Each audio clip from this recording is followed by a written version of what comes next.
Welcome back to PhotoJoseph's Photo Moment. We're now in the commentary section of the show. If you haven't watched the show that we just did about this, the Loupedeck, this hardware device for Lightroom users, allows you to take total control of Lightroom, most majority of controls that you need over Lightroom from this dedicated physical device. I think you want to go check that out because it's pretty cool. It is pretty cool. This is a first look. We'll do another in-depth look at it later on. So this is the commentary part of the show, which means you can ask anything you want, and we'll just have a little fun for the Q&A. And before I do, Burns did have one more question that I didn't answer before. He asked if the responsiveness felt immediate or if it felt like there was a lag. It does feel immediate, as it should. It is basically a USB keyboard, and pointing it is USB. It's not wireless, so there shouldn't be any lag, and there isn't. You hit something, you turn something, it happens immediately in Lightroom. So bonus to that. All right, there was a question that came up in the very beginning. Brad Gibson had asked, any video in your library where you recap or make recommendation on various GH5 lenses and best for video? So Brad, that's a question that comes up a lot, as you might imagine, and so it often gets answered as best as I can at the moment that it gets asked. So I've done shows about lenses. I've done full-on recap lens shows. Ryan, do we have a playlist of just all kind of lens-related shows? I don't think that we do, but we might be able to build one because we've done quite a few of these things. Ryan says he may have made one. Tell you what, this is what we're going to do. We will build a playlist of lens-related videos. I don't know how good of a playlist that's going to be because there's not many videos that are just specifically about that. But, you know, we'll try and help you out here. So if we can get that list together, we'll stick it up here. So if when I do this, you see a little thing pop out, that means that there's a playlist to go check out. If nothing pops out, then there's nothing to go look at. So sorry. But in general, the general advice that I give, I'll give you the really easy answer. If you want a single lens, the 12-60 Leica is a really nice lens. If you want to carry a couple lenses, you want maximum versatility. The 12-35 and 35-100 are the pair to own. Those will take care of pretty much every situation you've got. And then beyond that, you get into primes and you get into specialty lenses. If you want something super wide or super telephoto or super shallow depth of field, then of course it just depends on what you need. But there's the easy short answer to that question. All right, what else is going on in here? Any other questions or comments or whatevers that have come up? Trevor's saying he'd be way more interested in this product at 175 to 200. Yeah, I'm not going to disagree. I think 300 does feel a little bit stiff, but again, if you are editing dozens or hundreds of photos per day, I think that $300 is a bargain. So it's really, it's a use case. Clearly they'd sell more at a lower price point, but if you don't need it, you don't need it. So yeah, we'll see. We'll see how the product does. It's a fairly new product as far as I know. I just showed up on my B&H thing and I said, ooh, I want to check that out. And so that's why they sent it to me, which once again, thank you B&H. This is on loan from B&H. If you like it and decide you want to buy one, please use the affiliate links down below. All righty, what else is going on here? Trevor says, my approach is if a product is going to cost me as much as a lens, it's got to be really well built, designed, and executed. Otherwise, I'm buying the lens. Well, $300, you're not going to get too many really good lenses. So, and at some point, you do have to spend money on the editing of the photos, not just the shooting of photos. But a good lens will certainly last you a very, very long time. Anything else in the questions? Like, no questions today. We had a good live audience, but hardly any questions. That's all right. I got no problem with that. Burns Tech giving me grief about this. This is something called a calendar. I'll have to look into that. You should see my calendar. My calendar is insane. That's why I don't schedule prepping these things in advance. There's no time in my calendar.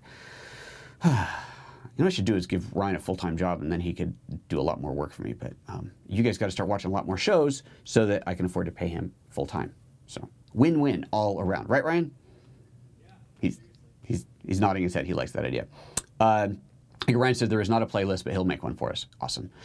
And Burnstick loves B&H. Well, hey, I love B&H. B&H is awesome. Just shout out. And this is, yeah, I earn affiliate money off of when you click, but they don't pay me directly to do this. They are very nice to loan me this gear. Obviously, it benefits them as well. But I got to say, I like B&H. Just as a full-on consumer, not having any association with doing affiliates or anything like that, email their tech support or call them, obviously, but I always just email because I like to have the written record. Their tech support or their pre-sales support and say, hey, I'm thinking about doing this. This is the products that I'm looking at. What would you recommend? Or I want to achieve this goal, but I have no idea where to start. They are super, super good. And they'll go back and forth with you and give you suggestions. And when you say, that's great, but I don't want to spend that kind of money, they will say, okay, here's an alternative. It's obviously not going to be as good, or here's what is lacking, but here's something that's cheaper. Really, really good. I got to say, thumbs up to B&H. I dig them. Burnstick is saying, buy the GH5 training, you won't regret it. Well, Burns, I love you for that. Thank you very much. What he's talking about, of course, is the GH5training.com. It is a 5.5-hour long training course on the GH5. Does that mean when the GH6 comes out, I have to make a GH6 training? It has to be 6 hours long? Interesting. Interesting. And no, that's not a, like, well, that's not a precursor. It's just the next number in the sequence. All right, don't get excited, people. GH5 is going to be here for a while. It's an awesome camera. Okay. All right, that's it. Ryan is really goofy on camera, Ryan says. Oh, okay, look, questions. Dave Del Studio. How do folder names get assigned on the GH5 when writing to the SD card? What is the folder? The default folder naming is just like DHC1 or something like that, but you can create a custom folder. You can go into the menu and say, create a folder called Joseph and have it put all the pictures into there if you want to. So you're able to do that. Trevor says, have you looked at any sliders yet? Or they don't fit into your workflow. I do. I have the, what's it called? Edelkrone, that's the one. I had the Edelkrone SliderONE, I think it is, the little mini one with the motor on it. It's so cool. I've done some videos on that before. Here, we'll link to that up here because I know I've done a couple of them, so we'll link to one of them or maybe a playlist. There actually is a playlist for the Edelkrone slider, Ryan is telling me, so that will be linked up there where I just pointed.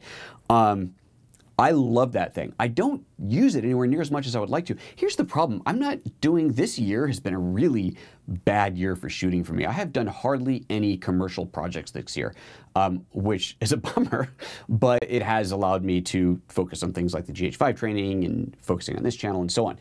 But that means I haven't been using a lot of these big toys outside of showing you guys how they work.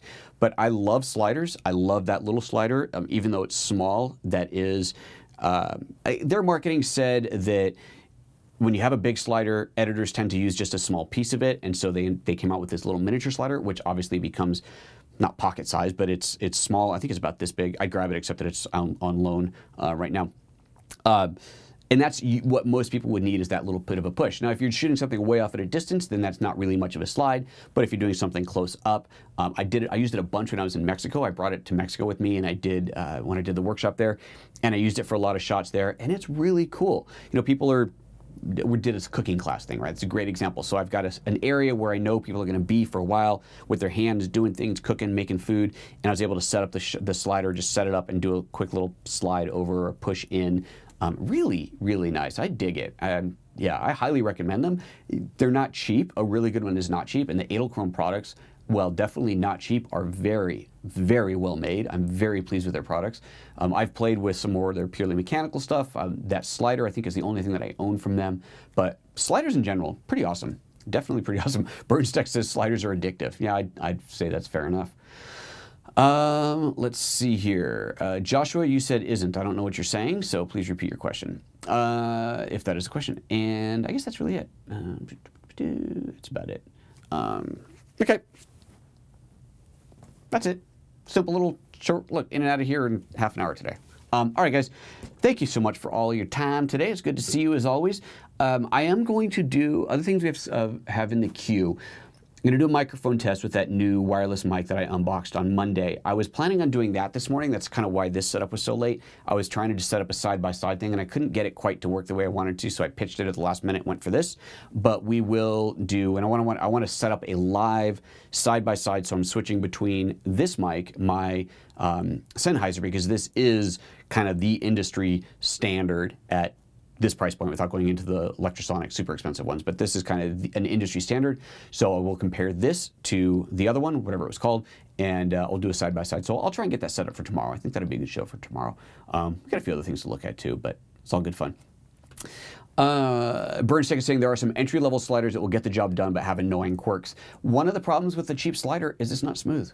Right, you get bumps on it, or you're trying to get a smooth motion, and it's, you know, it speeds up or slows down. It's you would think a good slider is not a hard thing to make, but making it really, really smooth, it takes precision machining, and that is why things like the Edelkrone ones cost what they do, because they are that's a product, you know, it's talking about the knobs, it's like they feel a little, yeah, it could be a little firmer. That's the Edelkrone products, pretty much everything, I would say everything of theirs that I've ever picked up and used, as soon as you start to adjust a knob or a slider, you go, ooh, oh, that feels good. It's just choice. Really, really good products. Zero affiliation with those guys, incidentally. They don't sponsor me or anything like that, so that is just pure from the heart. I love their stuff. Okay, let's get out of here. Yeah, Trevor, last final thought. Keep Texas in your thoughts. These folks are having a hard time of it. Absolutely. Anybody who's got the ability, the wherewithal to donate, I know there's a lot of different ways out there to do it. I think Apple's got it built into their website, as well as dozens of other ways to do it. So yeah, please keep them in your thoughts, and even better, put some money out there. That's what truly helps. All right, guys, take care of yourselves. We'll see you tomorrow. Bye-bye.